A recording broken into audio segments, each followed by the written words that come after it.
5ই August গণঅভ্যুত্থানের পর রাজশাহীতে আমি একটা সার্ভে করছিলাম যে আমাদের রাজশাহীতে কি কি উন্নয়ন করা যেতে পারে এ নিয়ে একটা রূপরেখা ও মতামত তৈরি করেছিলাম। 5ই আগস্টের পরে একজন সমন্বয়ক রাজশাহীতে এসেছিল, নামটা এই মুহূর্তে খেয়াল হচ্ছে না, তাকে আমি ওই রূপরেখাটা দিয়েছিলাম।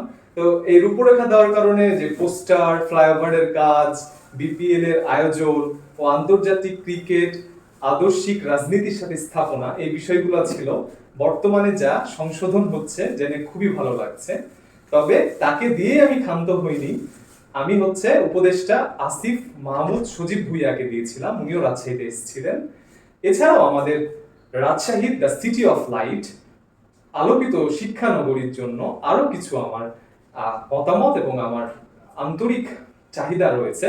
পরবর্তী যারা আসবে বা এখন যারা কাজ করছে তাদেরকেও আমি জানাতে চাই, রাজশাহীতে শিক্ষিত মানুষ তুলনামূলক বেশি। রাজশাহীর মানুষ সাদা এবং সরল মনের মানুষ, আর এই সরলতাকে পুঁজি করে বিগত দিনে দায়িত্বরত নেতৃত্বে যারা ছিল তারা কোনো দৃষ্টান্তমূলক উন্নয়ন এখানে দেখাতে পারেনি।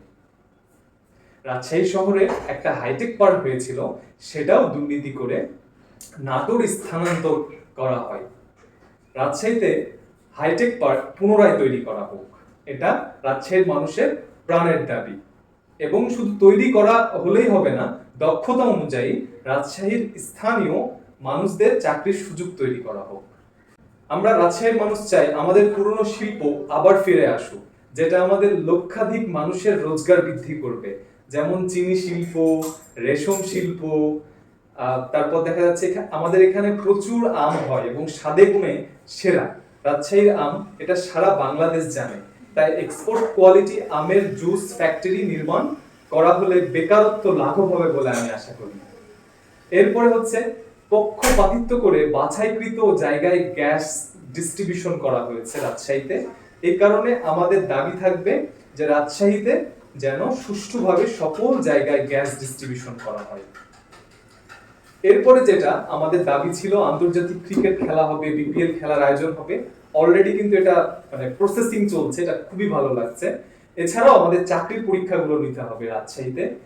এরপরে আন্দোলনে যারা শহীদ হয়েছে তাদেরকে অন্তত পরিবারের একজনকে সরকারি চাকরি প্রদান করা গেলে বিষয়টা ভালো দেখায়। নাম্বার 6, বিভিন্ন প্রাইভেট ক্লিনিকগুলোতে ডাক্তার দেখানোর ব্যয় এবং টেস্টের খরচ কমাতে হবে, যা আমাদের মতো নিম্ন মধ্যবিত্ত মানুষের জন্য অনেক কষ্টকর হয়ে দাঁড়ায়। রাজশাহী মেডিকেলে অ্যাম্বুলেন্স সিন্ডিকেট ভাঙতে পদক্ষেপ নিতে হবে। এর মাত্রাতিরিক্ত ভাড়া দাবি করে, মাত্রাতিরিক্ত ভাড়া দাবি করে, যেটা রোগীর লোকজনদের জন্য খুবই কষ্টকর। রাজশাহী এয়ারপোর্ট ঢাকার মতো উন্নত এবং ফ্লাইট সংখ্যাও বাড়াতে হবে। রাজশাহী রেল স্টেশন থেকে শুধুমাত্র ঢাকা অবধি যাওয়া যায়। আমরা চাই রাজশাহী থেকে সরাসরি সিলেট চট্টগ্রাম যেন যাওয়া যায়, রাজশাহী থেকে সিলেট চট্টগ্রামের ফ্লাইট। এরপরে সব ধর্মের প্রতি সহনশীল পরিস্থিতি থাকুক, এটা আমি সবসময় চাই, কিন্তু সংখ্যাগরিষ্ঠতার ভিত্তিতে ইসলামকে রাষ্ট্রীয় ধর্মের মর্যাদা প্রদান করা হোক।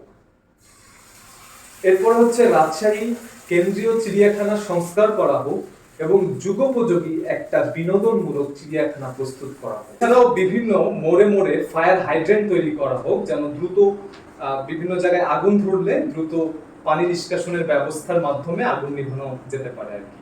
এরপরে রাজশাহী সহ সারা দেশে পর্যটন এলাকা সংস্কার করা হোক, যেন বিদেশি অতিথিরা ইতিবাচক ধারণা নিয়ে বাংলাদেশ থেকে যেতে পারে।